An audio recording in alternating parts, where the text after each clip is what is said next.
49 అన్ని బ్రాంచెస్ లో 25 to 50% discount నడుస్తోంది. వెంటనే సంప్రదించండి 49. హైదరాబాద్ కి వచ్చాం సార్ బతుకు తెరువు కోసం అని. అయితే నేను 4 ఇళ్లలో పని చేసుకుంటూ బతుకుతాను మేడం. మా ఆయన ఆటో నడుపుతూ ఉంటారు సార్. నువ్వు ఇళ్లలో పని చేస్తారా? అవునండి. మేడం గారేమో సాఫ్ట్వేర్, ఆమె అప్పుడప్పుడు నైట్ షిఫ్ట్స్ కు కూడా వెళ్తూ ఉంటారు.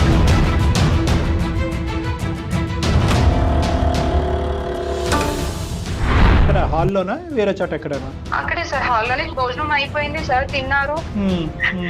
సో ఏదైతే జరగకూడదో జరిగిందా అమ్మా? జరిగిపోయింది సార్. ఇతను వెళ్ళిపోతున్నట్టుగా నీకు తెలియదా? డబ్బులు ఇచ్చేసిన తర్వాత వాళ్ళు ఎంత అమౌంట్ ఇచ్చారమ్మా? 2 లక్షలు ఇచ్చారు సార్. అబ్బా, ఇంకా నా మీద మేడం గారికి అనుమానం వచ్చి నన్ను అడిగారు. నన్ను కొట్టారు కూడా మేడం. నేను తీయలేదు మేడం అని చెప్పాను మేడం. సార్ ఇంకా నేను చచ్చిపోవడం తప్ప నాకు ఇంకా వేరే అవకాశం లేదు మేడం. ఒక చిన్న ట్రిక్ ప్లే చేద్దామమ్మా, తప్పదు. ముళ్ళుతోనే తీయాలి. సో నువ్వు అతనికి ఫోన్ కలుపు. కంప్లైంట్ ఇచ్చారు. మీరు నాకు డబ్బులు ఇచ్చారు కదా సార్, ఆ డబ్బులు ఎక్కడికి, ఏంటి, ఇంట్లో దొంగతనం జరిగిందని మేడం నా మీద కంప్లైంట్ ఇచ్చారు సార్. పోలీసులు వచ్చేస్తారు మా ఇంటికి. డబ్బులు అంటే ఏదో నీ అవసరాల కోసమని నేను ఇచ్చాను, కానీ దానికి ఏం సంబంధం? కాదండి, మీరు ఇందాక ఏదో కోఆపరేషన్ అన్నారు కదా, మరి ఏం కోఆపరేట్ చేసుకున్నారు ఒకరికొకరు? మీకు అవన్నీ ఏం అవసరం సార్? వాళ్ళు పని మనుషులండి. వాళ్ళు పని మనుషులు 100 రకాలు ఎన్నో చెప్తారండి. నేను ఒక ప్రొఫెషనల్, ఒక మంచి పేరు హోదాలో ఉన్నటువంటి వ్యక్తిని. మరి మీ ఇంటికి పని కోసం వచ్చిన పిల్లతో మీరు బిహేవ్ చేసేది అదేనండి? ఇంటి పని వంట పని కాకుండా ఒంటి పనికి వాడుకున్నారు మీరు. మరి శ్యామల, ఒక పని చెయ్యమ్మా, మీ మేడంకి ఒకసారి లైన్ కలుపు. సరే, ఓకే, ఫోన్ కలపం. ఎలా పరిష్కరిద్దాం చెప్పండి. సరే సరే, ఇప్పుడు రెస్పెక్టబుల్ గా మాట్లాడుతున్నాం.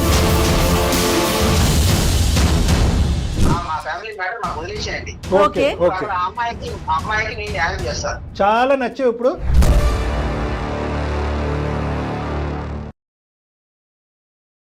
పెట్టి నేను సమర్పించు అందమైన జీవితం కార్యక్రమానికి స్వాగతం. నమస్తే కళ్యాణ్ గారు. నమస్తే జయ గారు. కళ్యాణ్ గారు, ఒక 4 ఇళ్లలో పని చేసుకుంటే తప్ప రోజు గడవని ఒక ఆమె, తన పేరు శ్యామల. ఒక 4-5 రోజుల నుంచి కూడా వస్తూ ఉంది ఆఫీస్కి. నేను డైరెక్ట్గా కూడా మాట్లాడాను. తన సమస్య నాకు చెప్పుకుంది. తెలుసో తెలియకో ఒక తప్పు జరిగింది, అది వెంటాడుతోంది. తనకి ఏం చేయాలో అర్థం కావట్లా. ఇళ్ళల్లో పని చేసుకుంటారు. డైరెక్ట్గా మీరు ఇక్కడ ఉంటారేమో కలుద్దామని వచ్చేసింది తను. డాక్టర్ గారు ఇక్కడ ఉండరమ్మా అంటే, ఇట్లా అందమైన జీవితం ప్రోగ్రామ్ నేను చూస్తానమ్మా, ఈ ఎపిసోడ్ చూశాను, ఆ ఎపిసోడ్ చూస్తాను అన్నీ చెప్తా ఉంది. సరే, నేనే ఫోన్ చేసి డాక్టర్ గారితో నీతో మాట్లాడిస్తానని చెప్పానండి. ఒకసారి మాట్లాడతానండి.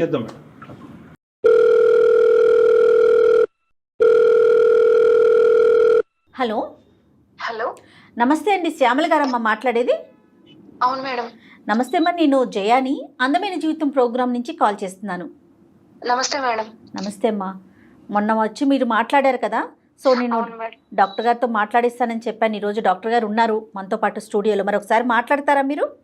మాట్లాడతాను మేడం. ఓకే అమ్మా, సరే. నమస్తే అమ్మా శ్యామల. నమస్తే సార్. నా పేరు డాక్టర్ కళ్యాణ్ చక్రవర్తి అమ్మా. చెప్పండి అమ్మా, ఏంటి సమస్య అమ్మా? నేను నారపల్లిలో ఉండేదాన్ని సార్. అమ్మా సార్, నేను, నా భర్త, నా పాప పని కోసం అని చెప్పి హైదరాబాద్ కి వచ్చాం సార్ బతుకు తెరువు కోసం అని. అయితే నేను 4 ఇళ్లలో పని చేసుకుంటూ బతుకుతాను మేడం. నీ వయసు ఎంతమ్మా? నాకు 28 సంవత్సరాలు సార్. చిన్నదాన్ని. ఓకే ఓకే, సరే. మీ ఆయన ఏం చేస్తూ ఉంటాడు? మా ఆయన ఆటో నడుపుతూ ఉంటారు సార్. నువ్వు ఇళ్లలో పని చేస్తారా? అవునండి. చెప్పు తల్లి, ఏమైంది? ఇంట్లో ఇబ్బందుల కోసమని 4 ఇళ్లలో పని చేస్తూ ఉంటాను సార్. ఏంటమ్మా సమస్య, ఏమైంది? ఒక అపార్ట్మెంట్ లో పనికి వెళ్తుంటే పక్కింట్లో కూడా ఉందమ్మా, అక్కడ కూడా పనికి కావాలంట అని చెప్తే నేను అక్కడికి వెళ్ళాను మేడం. అప్పటి నుంచి 1 సంవత్సరం నుంచి ఒక ఇంట్లోకి పనికి వెళ్తున్నాను మేడం. ఒక 6 నెలలు అలా బానే ఉంది మేడం. ఎందుకంటే నేను పనికి వెళ్ళడం, సార్ ఏమో ఇంట్లోనే ఉంటారు, అమ్మగారేమో మేడం గారేమో సాఫ్ట్వేర్, ఆమె అప్పుడప్పుడు నైట్ షిఫ్ట్స్ కు కూడా వెళ్తూ ఉంటారు మేడం. అతను ఎందుకు ఇంట్లో ఉంటాడమ్మా? అతను పని ఏమీ చేయరండి, ఇంట్లోనే ఉంటారు సార్. ఆయనకి వండి పెట్టడానికి అని చెప్పి మేడం పని చేయడానికి, ఆయన వంట చేయడానికి అని చెప్పి నన్ను పనిలో పెట్టారండి. సో ఇంటి పని వంట పని 2 మీరే చూసుకునేవారు? అమ్మగారుని సారు ఇద్దరు కూడా నిన్ను మంచిగానే చూసుకునేవారు? బాగా చూసుకునేవారు సార్. ఏదైనా కావాలన్నా సార్ కూడా, ఏమన్నా ఇంట్లో పరిస్థితి బాగాలేదు అని ఏమన్నా చెప్తే సార్ కూడా ఇట్లా డబ్బులు ఇవ్వడం, పాపకి ఏమైనా పట్టుకెళ్ళము అని చెప్పడం, ఇట్లా అంతా బానే ఉండేది సార్. అమ్మగారు కూడా చాలా బాగా చూసుకునేవారు సార్. వాళ్ళకి పిల్లలు ఉన్నారా? లేరు మేడం. అతనికి వయసు ఎంత ఉంటదమ్మా? అతనికి ఒక 40 అట్లా ఉంటుంది అనుకుంటా 40 years కానీ పిల్లలు లేరు. లేదు సార్. సార్ మాత్రం ఇంట్లో డ్రింక్ చేస్తూ కొంచెం అప్పుడప్పుడు అదుకులాగా కోపంగా ఇట్లా కొంచెం ఉంటారు సార్. ఒకటి అతనికి ఉద్యోగం లేదు, రెండోది అతను డ్రింక్ చేస్తారు, మూడోది అతని వయసు 40 సంవత్సరాలు, వాళ్ళకి పిల్లలు లేరు. అవును సార్. అయితే సడన్ గా ఏమైందో తెలియదు, ఒక రోజు సార్ కొంచెం డిస్టర్బ్ గా ఉన్నాను అంటే కూర్చోమంటే కూర్చున్నాను మేడం. అప్పుడు మేడం లేరా? అప్పుడు మేడం లేరు. ఓకే. మేడం నైట్ షిఫ్ట్ కి వెళ్ళారు మేడం. ఎప్పుడు ఉండేవాళ్లే కదా, బాగా మాట్లాడతారని చెప్పి ఇంకా ఆ రోజు నేను కూడా టైం అవుతున్నా కూడా ఉన్నాను మేడం అక్కడే. సార్ ఇట్లా మాట్లాడాలి అని ఏదో అంటే సార్ అలాగే సార్ అని చెప్పి నేను ఇంకా అక్కడ కూర్చొని సార్ ఏదో చెప్తుంటే మాట్లాడుతూ యూజువల్ గా శ్యామల గారు ఏ టైం కి మీ పని అయిపోయేది, ఏ టైం కి మీరు రిటర్న్ అవ్వాలి? అంటే సార్ నేను సార్ కి వంట చేసి 6 గంటలకు వచ్చి ఆయనకి వంట చేసి భోజనం పెట్టేసి నేను 8 గంటలకు అలా వెళ్ళిపోవాలి సార్. 8 PM అమ్మ, ఈవినింగ్ 8 o'clock. అవును సార్. సో బాగా చీకటి పడిన తర్వాత వెళ్తాం. మీ అమ్మగారు ఎన్నింటికి వచ్చేవారు ఆవిడ? నైట్ షిఫ్ట్ ఉంటే మాత్రం రావట్లేదు అని చెప్తే ముందుగా చెప్తే ఆ రోజు కొంచెం ఎక్కువ టైం ఉండి సార్ కి భోజనం పెట్టేసి అప్పుడు నేను వెళ్ళేదాన్ని sir. Yeah got it. So ఆ రోజు అయితే మాత్రం నాకు మనసులో బాగాలేదు, దగ్గర కూర్చోమంటే కనుక టైం అయిపోయినా కూడా మీరు అక్కడ కూర్చున్నారు, మాట్లాడారు. అవును సార్. ఎక్కడ హాల్లోనా వేరే చోట ఎక్కడనా? అక్కడే సార్, హాల్లోనే. భోజనం అయిపోయింది సార్, తిన్నారు, మాట్లాడాలి కూర్చోమ్మా అంటే కూర్చున్నాను సార్. నేను మంచిగా మాట్లాడుతూ ఉంటారు ఎప్పుడు పిల్లల కోసం అని ఆలోచించిన పాపకు అది ఇది ఇవ్వడం వల్ల నేను కూడా ఆయన మంచి వాళ్ళే అన్న ఉద్దేశంతో ఇంకా ఆ రోజు కొంచెం లేట్ అయినా కూడా ఉన్నాను సార్. నేను అక్కడే ఉన్న తర్వాత మాట్లాడుతూ నాకు మనసు ఏం బాగాలేదు అలా ఇలా అని చెప్పి కొంచెం తప్పుగా ప్రవర్తించడం మొదలు పెట్టారు మేడం. అంటే తప్పుడుగా ప్రవర్తించడం అంటే ఏంటి? అప్పుడే తాగి ఉన్నారా? మాత్రం డ్రింక్ చేసి ఉన్నారా? చేశారు సార్. అంటే ఇంకా ఏం జరిగిందమ్మా, అడగచ్చా మిమ్మల్ని? అంటే ఆయన ఒంటి మీద చేయడం అలా చేస్తున్నారు సార్. మరి మీకేమనిపించిందమ్మా? తప్పు అనిపించి మరి మీరు చెప్పాను సార్ సరే అదేం సార్ అలా చేస్తున్నారు, తప్పు సార్ ఇది అని చెప్పి అంటుంటే లేదు కొంచెం అర్థం చేసుకో, నేను కొంచెం బాధలో ఉన్నాను అలా ఇలా అంటుంటే నేను ఎంతగానో ప్రయత్నించాను సార్. ఎంత ప్రయత్నించినా కూడా ఆయన వినిపించుకోలేదు సార్ ఆ రోజు. సో ఏదైతే జరగకూడదో జరిగిందా అమ్మా? జరిగిపోయింది సార్. ఆ తర్వాత నేను ఇంకా అక్కడి నుంచి వెళ్ళిపోయాను సార్. వెళ్ళిపోయి ఇంకా నేను తర్వాత రోజు పొద్దున కూడా రాలేదు సార్ పనికి. అమ్మగారు ఫోన్ చేశారు, మేడం ఫోన్ చేసి ఏమ్మా ఎందుకు రాలేదు, ఇంత టైం అవుతుంది అన్నా కూడా నేను ఏదో సాగు చెప్పాను. కానీ మళ్ళీ ఫోన్ చేసి నువ్వు రా, జరిగింది ఏదో జరిగిపోయింది అదంతా వదిలేసే, మనసులో పెట్టుకోవద్దు, నువ్వు ఎప్పటిలాగే రా అంటే ఇంకా నేను తప్పక వెళ్ళాను సార్. ఆ రోజు మరుసటి రోజు వెళ్ళాను, సార్ ఏమో మామూలుగానే ఉన్నారు, ఏమీ జరగనట్టు. మేడం ఏమో వెళ్ళిపోయారు, సార్ అంటున్నారు ఇంకా జరిగింది ఏదో జరిగిపోయింది, నువ్వు ఇదంతా మర్చిపో, ఎవరికి ఏమి చెప్పొద్దు అని చెప్పి మేడంకి అసలు చెప్పొద్దు అని అన్నారు సార్. మేడం చెప్పొద్దు అన్నారు, నిన్ను మనసులో తీసేయమన్నారు, ఏమీ లేనట్టే మాట్లాడుతున్నారు. అవును సార్, అసలు ఏమి జరగనట్టే మామూలుగానే ఉన్నారు సార్. క్షమాపణ అడగటం గానీ సారీ అని చెప్పడం గానీ ఇదేం లేదు. అంటే జరిగిపోయింది కదమ్మా, ఇంక జరిగిందని మార్చలేం కదా, ఇంక వదిలేసే ఇక్కడతో, ఇంకెవరికి చెప్పకు, తప్పైపోయిందిలే, ఇంకా నువ్వు ఇద్దరం కలిసి తప్పు చేశాం కదా అన్నట్టుగా మాట్లాడారు సార్ ఆయన. అదే అతను అవసరానికి ముందుకు వచ్చి నీ అవసరం కూడా తీరినట్టు మాట్లాడాడు. అవును సార్. సరే తర్వాత ఏమైందమ్మా? 1 month అయిన తర్వాత సార్ వెళ్ళిపోయారు. వెళ్లే ముందు నీకు ఇంత అమౌంట్ ఇస్తున్నాను, డబ్బులు ఇస్తున్నాను, నీకు ఖర్చులకు ఉంచుకొని పరిస్థితి బాగాలేదు కదా, నువ్వు ఈ విషయం ఇంకెవరికి చెప్పకు అని చెప్పి అన్ని డబ్బులు ఇచ్చారు సార్. ఏంటి శ్యామల, ఎక్కడికి వెళ్ళిపోయారు? అంటే మేడం ఆయన జాబ్ కోసం వెళ్ళిపోయారు ఏంటి అనేది నాకైతే చెప్పలేదు మేడం, కానీ ఆయన మాత్రం ఇంట్లో ఉండకుండా వెళ్ళిపోయారు. అంటే మీ మేడంకి ఆయనకి ఏమన్నా మధ్య డిస్కషన్ కానీ అలాంటిది ఏమన్నా విన్నారా మీరు? అవుతుంది మేడం, వాళ్ళు రోజు తిట్టుకోవడం ఇట్లా అరుచుకోవడం ఇలా జరుగుతుంది. అంటే సార్ ఏమో కోవిడ్ టైంలో ఏదో బిజినెస్ పెట్టి లాస్ అయిపోయారంట మేడం. ఓకే. అందుకని ఆయన ఇంట్లో ఉంటున్నారంట. దానికోసం వాళ్ళు ఎప్పుడూ మాట్లాడుకుంటూనే ఉంటారు, కానీ కొన్ని రోజుల నుంచి ఆయనకి ఆమెకి మధ్య గొడవ అన్నది కొంచెం పెద్దదిగా అయింది. మేడం గారు ఎప్పుడూ అరుస్తున్నారు, గట్టిగా అరుస్తున్నారు, నువ్వేం పని చేయట్లేదు, డబ్బులు ఎట్లా చేస్తున్నావు, అలా చేస్తున్నావు, ఇంట్లోనే ఉంటున్నావు అని మేడం అంటూ ఉన్నారు. ఇట్లా గొడవలు అవుతున్నాయి మేడం. కదమ్మా, ఇప్పుడు ఇతను వెళ్ళిపోతున్నట్టుగా నీకు తెలియదా? డబ్బులు ఇచ్చేసిన తర్వాత వాళ్ళు 2 లక్షలు ఇచ్చారు సార్. అబ్బా, ఎట్లా ఇచ్చారమ్మా? అకౌంట్ లో వేసారా, మీకు చేతికి ఇచ్చారా? చేతికి ఇచ్చారు మేడం. ఎందుకని అడిగావమ్మా? అడిగాను సార్, ఎందుకు సార్ ఇంత డబ్బులు ఇస్తున్నారు అంటే లేదు నువ్వు ఇబ్బందుల్లో ఉన్నావు కదా అని చెప్పి అన్నారు సార్. నువ్వేమీ ఆశపడలే డబ్బుల గురించి? లేదు సార్. అతనే ఇచ్చారు. అంటే అసలు అతనే ఆవిడకి తెలియదు ఇచ్చారు. కదా డాక్టర్ గారు. ఓకే, ఈ సంఘటన జరగడానికి డబ్బులు ఇవ్వడానికి మధ్యలో గ్యాప్ ఎంత ఉంది? జరగడానికి మధ్య ఒక 1 మంత్ ఉంటుంది సార్. 1 మంత్ తర్వాత ఎందుకు ఇతను వెంటనే ఇవ్వలేకపోయాడు? ఇప్పుడు యూజువల్ గా ఏంటంటే ఇది కప్పిపుచ్చేసేయి, ఇది బయట ప్రపంచానికి తెలియకూడదు, లేదంటే నేను చేసిన తప్పుకి నేను డబ్బు ద్వారా తీరుస్తున్నాను నువ్వు అనుకోవద్దు అని చెప్పి కొద్ది గొప్ప పెడతారు. మరి 2 లక్షలు పెట్టాడు, కానీ నెల రోజుల వరకు గ్యాప్ ఎందుకు వచ్చింది? నాకేం తెలియదు సార్. 2 లక్షలు ఇచ్చి నువ్వు ఎవరికి చెప్పకు, మేడం గారికి కూడా చెప్పొద్దు అని చెప్పారు సార్. ఈ 1 మంత్ లో మళ్ళీ అతను నీ దగ్గర రావటం గానీ నీతో ఇంకో తప్పుడుగా ప్రవర్తించడం కానీ చేయలేదు. సో లేదు సార్. ఒక్కసారే అప్పుడే సార్. ఒక్కసారే జరిగింది. నువ్వు పని అయితే కంటిన్యూ అవుతున్నావు, అతను ఎందుకో తెలియదు నీకు చేతుల్లో డబ్బులు పెట్టి అక్కడి నుంచి మాయమయ్యాడు. అవును సార్. మేడం అయితే మామూలుగానే ఉందండి. బానే ఉన్నారు మేడం. పని మానేస్తే డబ్బులు రావు కదా మేడం, ఆ. అందుకని నేను పనికి వెళ్ళిపోతూనే అమ్మగారు డబ్బులు ఇస్తూ ఇలా బానే ఉన్నాం మేడం. అంటే మేడం కి తెలిసి ఇతను వెళ్ళిపోయాడా అనేది జయ గారి డౌట్. అది ఇది ఎవరికి తెలియదు కదా మూడో కంటికి. లేదు sir. Right okay, carry on అమ్మా. తర్వాత ఏమైందమ్మా? సార్ వెళ్ళిపోయిన తర్వాత మేడం గారు ఉన్నారని నేను పనికి వస్తూ ఎప్పుడూ వస్తూ వెళ్తూ ఉండేదాన్ని సార్. కాకపోతే తర్వాత నుంచి సార్ మేడం గారు ఫోన్ లో మాట్లాడడం, డబ్బులు మిస్ అయిపోయడం, ఇట్లా ఎవరితోనో కొంచెం గట్టిగా మాట్లాడడం, ఇవన్నీ నేను పని చేస్తున్నప్పుడు వినిపించే మేడం. డబ్బులు మిస్ అయినాయి. ఓకే, ఏమాత్రం మిస్ అయినది ఏమో తెలిసిందమ్మా? అంటే ఇంట్లో 6 లక్షల వరకు కనిపించట్లేదని చెప్పి మేడం గారు అంటూ ఉండేవారు సార్. నీకు ఇచ్చింది ఎంతమ్మా అతను? నాకు 2 లక్షలు ఇచ్చారు సార్. సో 2 + 4 టోటల్ 6 మిస్సింగ్ ఇంట్లో. అవును సార్.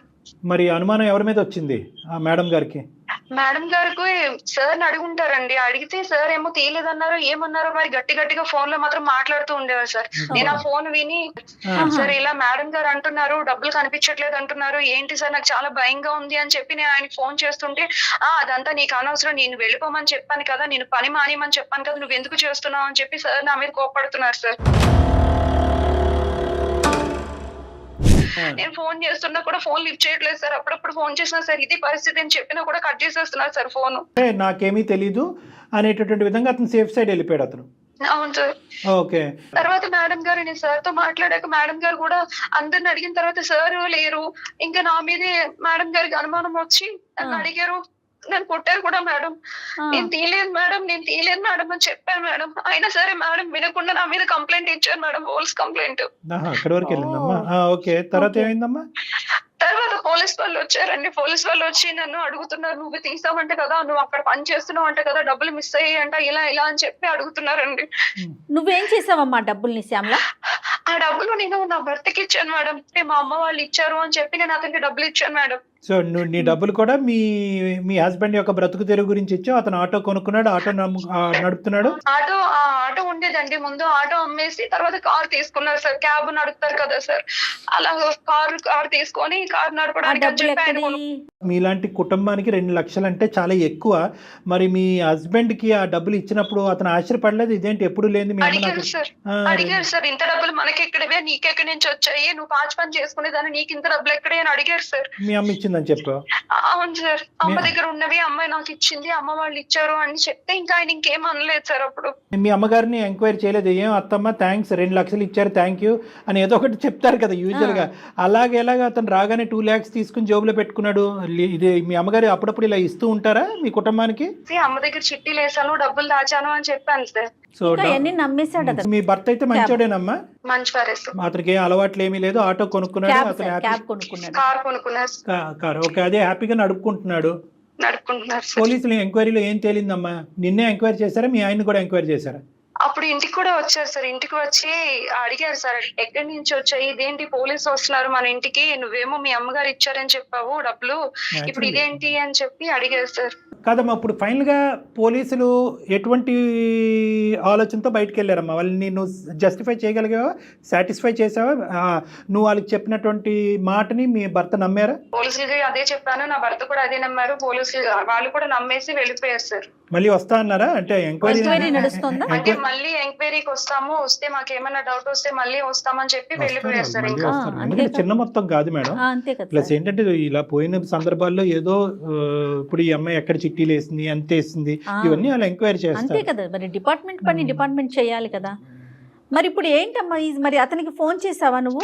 పోలీసులు వచ్చి వెళ్ళిన వెంటనే నేను మళ్ళీ సార్ కి ఫోన్ చేశానండి. సార్ కి ఫోన్ చేస్తే సార్ ఫోన్ లిఫ్ట్ చేసి, నీకు ఎన్నిసార్లు చెప్పాను నీకు ఫోన్ చేయొద్దని చెప్పాను కదా, నేను పని మానేమన్నాను, ఇదే మాట మాట్లాడుతున్నారు మేడం. నేను పోలీసులు వచ్చారండి మేడం గారు ఇలా నా మీద పోలీస్ కంప్లైంట్ ఇచ్చారని కూడా చెప్పాను సార్, చెప్పాను మేడం. నేను రికార్డ్ చేయవలసిందిరా అలాంటి మాటలు, ఇలాంటి వాళ్ళని అదేమంటే నిన్ను పని మానేమంటున్నారు.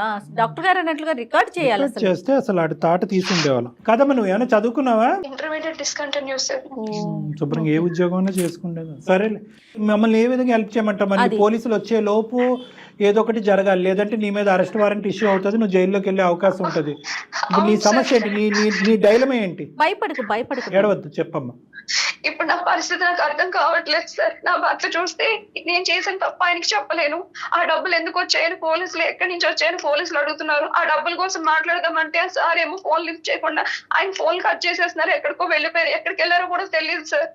ఇప్పుడు నా పరిస్థితి ఏంటో నాకు అర్థం కావట్లేదు సార్. నేను ఒకరికి చెప్పుకునే పరిస్థితి కాదు సార్. నేను ముందు నువ్వు వెనకతలు గోయి, ఒప్పుకుంటే ఒక సమస్య, ఒప్పుకోకపోతే ఒక సమస్య. అవును సార్, ఇంకా నేను చచ్చిపోవడం తప్ప నాకు వేరే అవకాశం లేదు మేడం.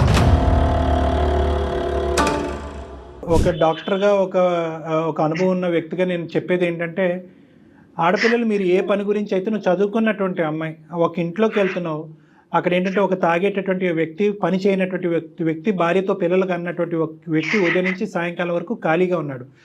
ఎప్పటికైనా కూడా ఆ వాతావరణం అనేటటువంటిది నీకు రిస్కీ అట్మాస్ఫియర్, సేఫ్ జోన్ కాదు కదా. అలాంటివన్నీ కూడా మరి రిస్కీ అట్మాస్ఫియర్ అని చెప్పి అలాంటి ఇంట్లోకి పని వాళ్ళే వెళ్ళరా అండి? డాక్టర్ గారు పని చేయటం తప్ప అంటే కనుక చీకటి పడ్డ తర్వాత కూడా నువ్వు అక్కడ పని చేస్తున్నానని చెప్పినప్పుడు, పోనీ నీ భర్త దగ్గర నుంచి నీకు ఎటువంటి సమస్యలు, హ్యాపీ కుటుంబం ఇది.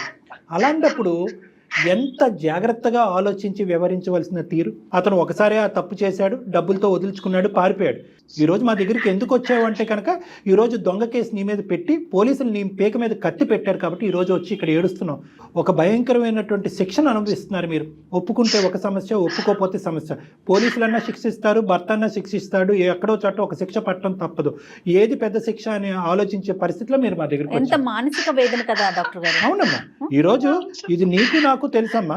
ఈ అసలైనటువంటి సీక్రెట్ మేము పోయి మీ భర్తకు ఫోన్ చేసి, నీకు తెలీదా అయ్యా మీ ఆవిడ ఇంతటితో కాదు అంత కూడా చేసింది, డబ్బులు ఒకటే తీసుకుని నీకు ఇవ్వటం కాదు, అదేమి నీకు వచ్చినటువంటి ఫ్రీ గిఫ్ట్ కాదు, మీ ఆవిడ ఇది కూడా తప్పు చేసింది అని మేము చెప్పాం.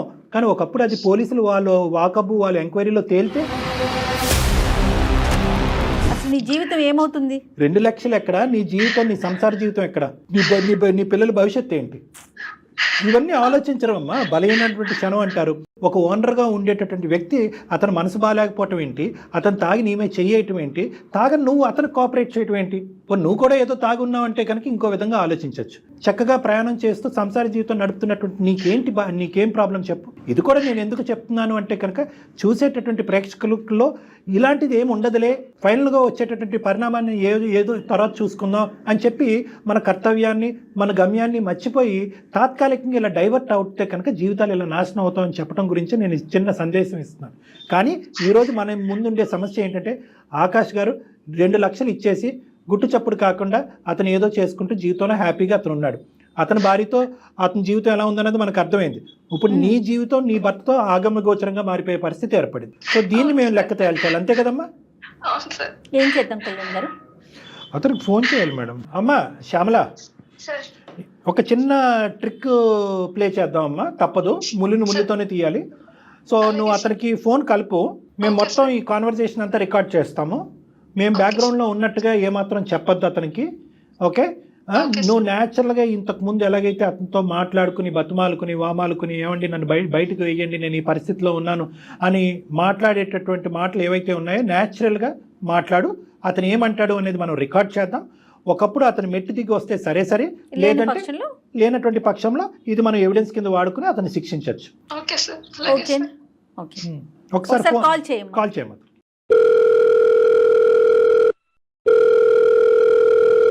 వాళ్ళిద్దరి మధ్యన ఇష్యూస్ ఉండే madam, wife and husband. Hello sir. Hello, ఎవరమ్మా? సార్ నేను సార్ శ్యామలాన్ సార్. చెప్పమ్మా శ్యామల. ఏంటి సార్, నాకు అసలు పోలీసులు మా ఇంటికి వచ్చారు సార్. ఏమైందమ్మా? అడుగుతున్నారు సార్, మీరు ఆ రోజు డబ్బులు ఇచ్చి వెళ్ళిపోయారు సార్, మళ్ళీ మీరు మాట్లాడట్లేదు సార్. అమ్మగారు ఏమో కంప్లైంట్ ఇచ్చారు సార్ నా మీద. దేని గురించి? ఎవరు దేనికి కంప్లైంట్ ఇచ్చారు? మీరు నాకు డబ్బులు ఇచ్చారు కదా సార్, ఆ డబ్బులు ఎక్కడికి ఏంటి ఇంట్లో దొంగతనం జరిగిందని మేడం నా మీద కంప్లైంట్ ఇచ్చేస్తారు, పోలీసులు వచ్చేస్తారు మా ఇంటికి. డబ్బులంటే ఏదో నీ అవసరాల కోసమని నేను ఇచ్చాను కానీ దానికి ఏం సంబంధం? అసలు పోలీసులు వచ్చి ఏవేవో అడుగుతున్నారు సార్. ఇవన్నీ డబ్బులు ఎక్కడి నుంచి వచ్చాయి, ఎందుకు వచ్చాయి, అసలు దొంగతనం చేసావా, ఇంకెంత చేసావు, ఇవన్నీ అడుగుతున్నారు. నా భర్త చూస్తే నన్ను నువ్వేమో చిట్టి వేసాను అంటున్నావు, వీళ్ళు ఇలా అంటున్నారని నా భర్త అంటున్నారు సార్.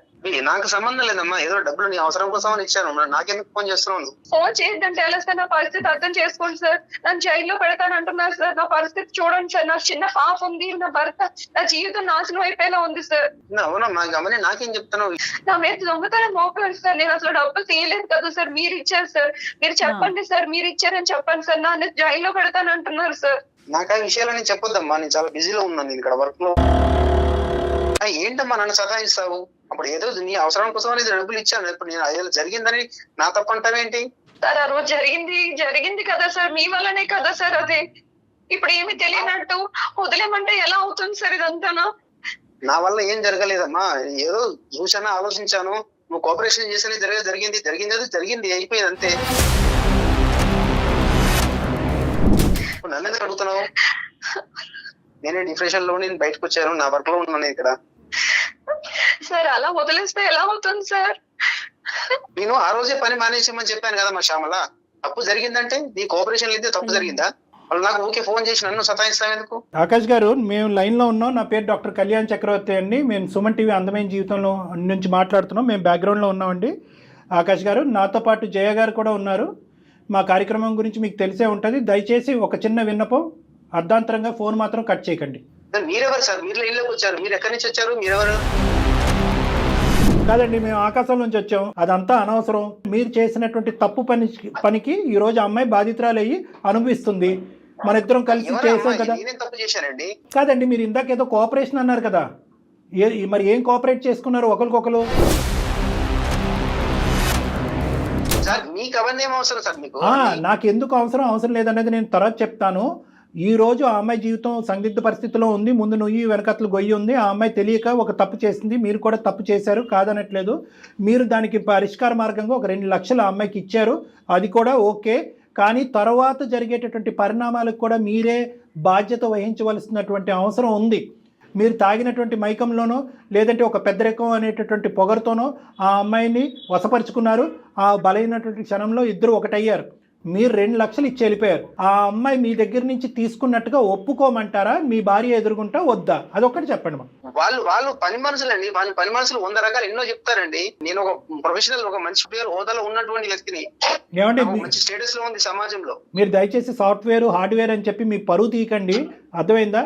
ఎందుకంటే కనుక మీరు చేసినటువంటిది ఒక చాలా తప్పుడు పని. మీ భార్యని అక్కడ గొంతు కోసారు, ఇంకో ఆడపిల్లి యొక్క శీలాన్ని డబ్బులతో కొనేటటువంటి ప్రయత్నం చేశారు, చెప్పా పెట్టకుండా ఇక్కడి నుంచి పారిపోయారు. పైపెచ్చి ఏంటంటే ఈ రోజు పోలీసు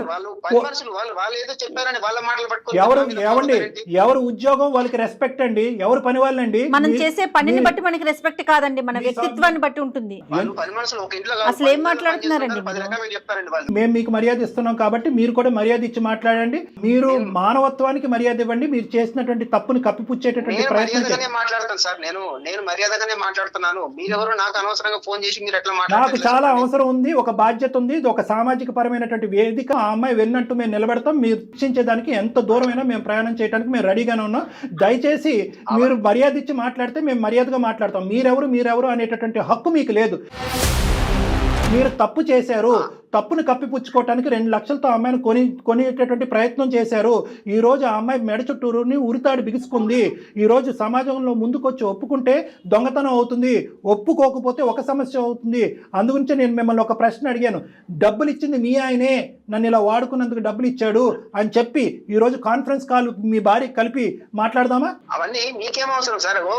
మళ్ళీ పదే ఆ మాట ఏంటండి? మీడియా తరపున మాట్లాడుతున్నాం మేము. ఒక డాక్టర్ గారు, ఆయన ఒక ప్రొఫెషనల్ లో ఉన్నారు. ఏం మాట్లాడుతున్నారు మీరు? ఉద్యోగాన్ని బట్టి మన వ్యక్తిత్వాలు ఉండవండి. ఉద్యోగం అంత చదువుకున్నారు, మీరు చేసిన పని ఏంటి? మీరేం పని చేశారు? దయచేసి వినండి, మీకు ఒకే ఒక మాట చెప్తున్నాను. మీరు ఆ అమ్మాయితో తప్పు చేశారా లేదా? తప్పు చేయడం అనేది కామన్ అండి. కామనా అన్కామనా అనేది నా ప్రశ్న కాదు. తప్పు చేశారా లేదా అనేది నా ప్రశ్న. మీరు ఆ అమ్మాయితో తాగినటువంటి మైకంలో ఉండండి, తాగినటువంటి మైకంలో ఉండండి, తప్పు చేశారా లేదా, ఆ తప్పును కప్పు పుచ్చుకోవడానికి 2 లక్షలు ఆ అమ్మాయికి ఇచ్చి వెళ్ళారా లేదా? ఆపదలో ఉందని చెప్పి మేము సహాయం చేసాం అంతే. అక్కడ ఏం ఆపద ఉందని చెప్పిందండి, ఏం ఆపదని చెప్పింది చెప్పండి. శ్యామల నువ్వేం చెప్పావమ్మా? ఆపదలో ఉన్నానని చెప్పావా ఆయనకి? అసలు జరిగింది చెప్పు ఒక్కసారి నువ్వు. అతనికి సుఖాన్ని ఇచ్చి డబ్బులు తీసుకుని వెళ్ళినట్టుగా మాట్లాడుతున్నాడు అతను. అదంతా తప్పు సార్, లేదు సార్. ఏం అవసరం ఉందని చెప్పిందండి? ఎందుకు మీరు పడుకోకముందు 2 లక్షలు ఇవ్వచ్చు కదా ఆ అమ్మాయికి అవసరం ఉంటే? పడుకున్న తర్వాత ఎందుకు ఇచ్చారు 2 లక్షలు? మీరు బ్లైండ్గా మీరు మాట్లాడేదే కరెక్ట్ అనుకోమాకండి, ఇక్కడ అన్ని రికార్డ్స్ అవుతున్నాయి. 2 లక్షలు ఆ అమ్మాయి అవసరానికి ఇచ్చాను అని అంటున్నారు ఆకాష్ గారు. ఆ అమ్మాయి అవసరానికి ఇంకో మాట అడుగుతుంది. దయచేసి ఆ అమ్మాయికి జీవన భిక్ష పోయండి, ఆ అమ్మాయి సంసార భిక్ష పోయండి. ఈరోజు భర్త ఒక అనుమానంతో చూస్తున్నాడు, పోలీసులు ఒక అనుమానంతో చూస్తున్నాడు, మీ ఇంటి ఆవిడ ఆ అమ్మాయిని ఒక అనుమానంతో చూస్తుంది. ఆ అమ్మాయిని ఈ రోజు ఇలా బతకనివ్వరు. డబ్బులతో సహాయపడటం అనేటటువంటిది గొప్ప కాదండి. హలో సార్, నాకేం అవసరం అండి? మా ఇంట్లో 10 మంది ఆమె ఇష్టం ఉంటే చేసుకో, లేకపోతే లేదని చెప్పేసి మనం కంప్లీట్ చేసాం మేము. మరి మీ ఇంటికి పని కోసం వచ్చిన పిల్లతో మీరు బిహేవ్ చేసేది అదేనండి? అది కరెక్టేనా? పని అమ్మాయిని ఒంటి పనికి వాడుకున్నారు, ఇంటి పని వంట పని కాకుండా ఒంటి పనికి వాడుకున్నారు మీరు. మరి అలాగని కాదు సార్, అలాగని కాదు, కోఆపరేషన్ ఉంది కాబట్టి ఏదో నోటికి వచ్చినట్టు మాట్లాడమాకండి దయచేసి. సూపర్. మీరు ఒక ఆడపిల్ల గురించి కోఆపరేషన్ ఉంది అని అన్నారు, కోఆపరేషన్ లేదు అని ఇవన్నీ పక్కన పెట్టండి. మీరు ఈ రోజు మీ ఇంట్లోంచి 6 లక్షల రూపాయలు తీసుకెళ్లారు, అవునా కాదా? మొత్తం ఈ అమ్మాయి మీద మొత్తం 6 లక్షలు దొంగతనం చేసిన, 2 లక్షలు కాదు 6 లక్షలు దొంగతనం చేసినట్టుగా ఈ అమ్మాయి మీద ఇప్పుడు ఉండేటటువంటి అభియోగం. కాదు డాక్టర్ గారు, అసలు అట్లా నోటికి వచ్చినట్టు మాట్లాడతాడు ఏంటండి అమ్మాయిని పట్టుకొని? తాట తీసేవాళ్ళగా కాదు, అదే ఎదురుగుంటూ ఉంటే కనుక ఇంకో విధంగా ఉండేది ఈ సమస్యకి పరిష్కారం. మీరు ఎక్కడో ఉండి ఎక్కడున్నారో తెలియకుండా దొంగచాటును పారిపోయి అక్కడెక్కడో మీ ఆవిడ యొక్క డబ్బులు దొంగతనం చేసి వాటితో మీరు సుఖాలు అనిపిస్తున్నారు కదా ఈ రోజు. అందుగురించి మీరు ఇలా మాట్లాడుతున్నారు. ఏం చేద్దాం కళ్యాణ్ గారు, ఇది కరెక్ట్ కాదండి అసలు.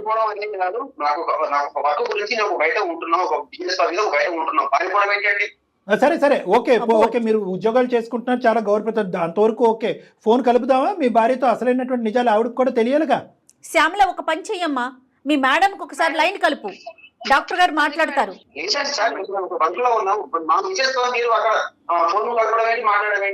సరే ఓకే, ఫోన్ కలపం, ఎలా పరిష్కరిద్దాం చెప్పండి. ప్రాబ్లం మొదలు పెట్టింది మీరు, ఇక్కడ వరకు తీసుకొచ్చింది మీరు, చివరి దశకు వచ్చిన తర్వాత ఈ సమస్యకి పరిష్కారం చెప్పాల్సినటువంటి బాధ్యత కూడా మీరు తీసుకోగలిగితే కనుక మీ భార్య గారికి మేము ఫోన్ చేయం. చెప్పండి దీనికి సొల్యూషన్ చెప్పండి. లాగము ఎందుకంటే ఆవిడ లాగితే కనుక ఇంకా వేరే జీవితాలు కూడా ముడిపడి ఉన్నాయి కాబట్టి లాగము. మీరు ఎలా సమస్యకు పరిష్కారం చెప్తారో అదొకటి చెప్పండి అంతే. మాకు శ్యామలకి న్యాయం జరగాల్సిందేనండి, అట్లా ఊరుకునేదే లేదు, ఆ పిల్లకి న్యాయం జరగాలి. ఆకాష్, సమస్య మొదలుపెట్టింది మీరు, ఓకే. ఆ అమ్మాయిని కూడా ఇంతకుముందు ఈ ఫోన్ కలప ముందు కూడా ఆ అమ్మాయికి కూడా బుద్ధి చెప్పేటటువంటి ప్రయత్నం చేశాం. నువ్వు ఇంటి పని వంట పనికి వెళ్ళిన దాన్ని నువ్వు ఆ పని చేయవలసినటువంటి అవసరం ఏంటి? గౌరవ మర్యాద అనేటటువంటిది ఓనర్ గారికి ఇవ్వచ్చు, కానీ అంత మర్యాద ఇవ్వాల్సినటువంటి అవసరం లేదు. నువ్వు ఒకప్పుడు నిజంగా ఈ 2 లక్షలు అనేటటువంటి అంశం మీద మీ ఇంటి ఓనర్ ఆమె పోలీస్ కంప్లైంట్ పెట్టకుండా ఉంటే కనుక ఈరోజు నేను బాధితురాలిని నువ్వు మా దగ్గరకు వచ్చి ఉండేదానివి కాదు. నువ్వు ఇప్పుడు చిక్కుముళ్ళలో ఉంటాం, పోలీసులు నీ మీద కేసు పెడతామని థ్రెట్ చేయటం, నీ భవిష్యత్తు ఆగమగోచరంలోకి వెళ్ళే పరిస్థితి ఉండటంతో నువ్వు మాకు ఫోన్ చేసావని చెప్పి ఆ అమ్మాయికి గట్టిగానే చెప్పాం. అలాగే మీకు కూడా చెప్తున్నాం, మీరు ఇంట్లో ఎందుకు డబ్బులు దొంగతనం చేశారు, లేదా ఇంట్లో మర్యాదపూర్వకంగానే తీసుకెళ్లారా, ఆ డబ్బుల మీద చెప్పి తీసుకెళ్ళినటువంటి డబ్బుల మీద మీ భార్య ఎందుకు కేసు పెట్టింది, మీ భార్యాభర్తల సమస్య ఏంటి అనేది మాకు అనవసరం. కానీ ఇక్కడ మీరు ఇచ్చినటువంటి మరి చాలా ఏదో దయాదాక్షిణ్యాల మీద ఇచ్చినటువంటి 2 లక్షల వల్ల ఈరోజు ఆ అమ్మాయి నెత్తి మీదకి వచ్చి పడింది. దానికి మీరు ఏం పరిష్కారం చెప్పాలి అని అనుకుంటున్నారని చెప్పండి. ఈ 2+4 మొత్తానికి సమాధానం కావాలి కదా అలా భార్యకి. సో ఆకాష్, ఏం చేయాలనుకుంటున్నారు? సరే సార్, ఏదో భయం మిస్టేక్ వల్ల మాకు అలా జరిగిపోయింది, ఏదో ఒక టెన్షన్ లో ఉండే ఒక పొరపాటు అనేది జరిగిపోయింది సార్. మీరు దాన్ని ఏం చేయమంటారు?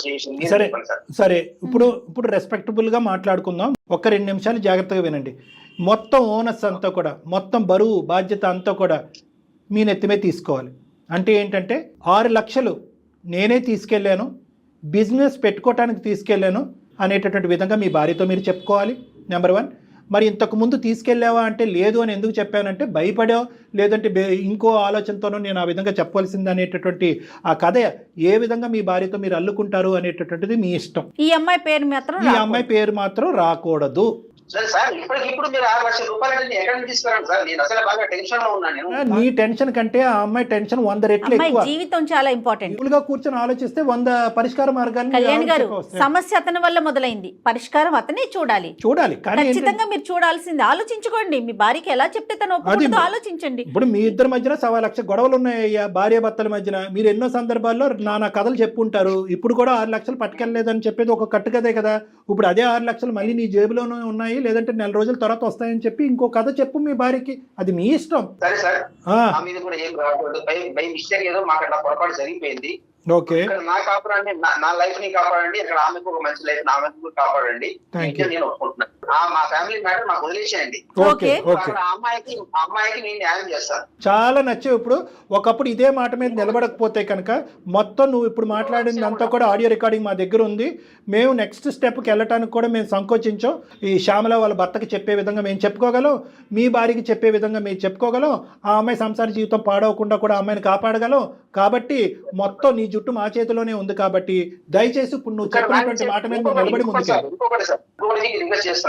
చెప్పండి. నా విషయంలో ఎవరికి చెప్పకండి, నాకు అర్థమైపోయింది. మేము చెప్పలే అమ్మ, మళ్ళీ నీకు చెప్తున్నాను, నువ్వు చేసినటువంటిది ఏమి పుణ్య కార్యక్రమం, గొప్ప కార్యక్రమం కాదు, చాలా భయంకరమైనటువంటి కార్యక్రమం.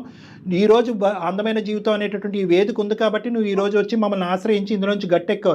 లేదంటే నీ జీవితం ఎంత భయంకరంగా ఉండేదో ఒక్కసారి ఆలోచించుకో. ఇటువంటి తప్పులు చేసేటటువంటి ప్రతి అబ్బాయికైనా అమ్మాయికైనా మా వేదిక ద్వారా ఒకే విన్నపం, దయచేసి ముందు చూపుతో ఆలోచించండి. ఇక్కడ అయిపోయింది కదా, తర్వాత పరిణామాలు తర్వాత చూసుకుందాము, నిదానంగా జారుకుందాం అనేటటువంటి ఆలోచన ఉండకూడదు. ఎందుకంటే కర్మ సిద్ధాంతం నమ్మేటటువంటి వాళ్ళు కర్మ అనేటటువంటిది ఇంకో జన్మలో ఉండదు. ఆ శిక్ష అనేటటువంటిది ఇప్పుడే పడుతుంది. అదే నువ్వు ఈ రోజు అనుభవిస్తున్నావు. అదృష్టం కొలిది మేము ఇంటర్వ్యూ అవటం వల్ల నీ పరిష్కారం సద్గుణంగా అయింది. జీవితంలో కొన్ని ముఖ్యమైనటువంటి అంశాలు ఉంటాయి. అవి ఏంటంటే కుటుంబం, ఉద్యోగం, పిల్లల యొక్క భవిష్యత్తు, ఇలాంటి అంశాలన్నీ కూడా ఒకే ఒక తప్పుతో అన్ని గాలికి ఆవిరైపోయేటటువంటి అవకాశం ఉంటుంది. నీది కూడా అదే పరిస్థితి. అర్థమైందమ్మా? రైట్. ఓకే, వేసే ప్రతి అడుగు చాలా జాగ్రత్తగా వేయాలమ్మా. ఓకేనా? అయిపోయింది, వదిలేసే ఒక అమ్మా. నిజంగా ఈ అందమైన జీవితం ద్వారా నా జీవితానికి ఒక అర్థం తెలుసు మేడం. లేకపోతే పరిస్థితి ఏమైపోతుందో కూడా నాకు తెలిసేది కాదు మేడం. Right madam. ఓకేనమ్మా. ఇంకా అక్కడ ఆవిడకి ఎప్పుడైతే అప్పుడు ఆవిడకి డబ్బులు అందుతాయో, లేదంటే వీళ్ళిద్దరు భార్యాభర్తలు మాట్లాడుకుంటారో, ఆవిడ ఖచ్చితంగా కేసు వాపస్ తీసుకుంటుంది. లేదంటే ఒకప్పుడు అవసరమైతే కనుక మేము కూడా ఇంటర్వ్యూ అవుతాం, ఆవిడతో కూడా చెప్తాము. దయచేసి మీరు చూసుకోండి, ఆ అమ్మాయి ఎవరినో ఇరికించే ప్రయత్నం చేస్తున్నారంటే ఆ అమ్మాయిని ఇరికించొద్దని చెప్పి మీ ఓనర్ అమ్మకు కూడా మేము చెప్పుకునే ప్రయత్నం చేస్తాం అమ్మా. ఓకేనా?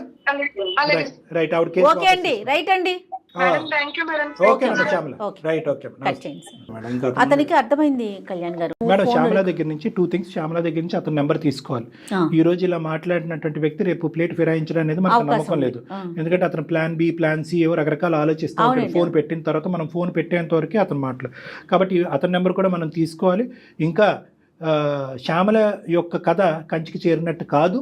ఎందుకంటే మనం నెక్స్ట్ స్టేజ్ లో కూడా, అంటే ఆ అమ్మాయి మీద పడినటువంటి కేసు కూడా వాపస్ తీసుకునేంత వరకు పోరాటం అనేది కొనసాగాలి. తనకి మనం సపోర్ట్ చేయాలి. కానీ మీరు పదే చెప్తా ఉన్నారు చూడండి, ఆడపిల్లలైనా మగపిల్లలైనా మనం ఏం చేసినా ప్రతి క్షణం కూడా మెలకువతో, జాగరూకతో, అంటే దానివల్ల ఇబ్బంది మనకి కలగకూడదు, మన కుటుంబ సభ్యులకి కలగకుండా ముందుకు వెళ్ళాలి కదండి. అవునమ్మా. రైట్ అండి. Thank you so much Kalyan గారు. నమస్తే.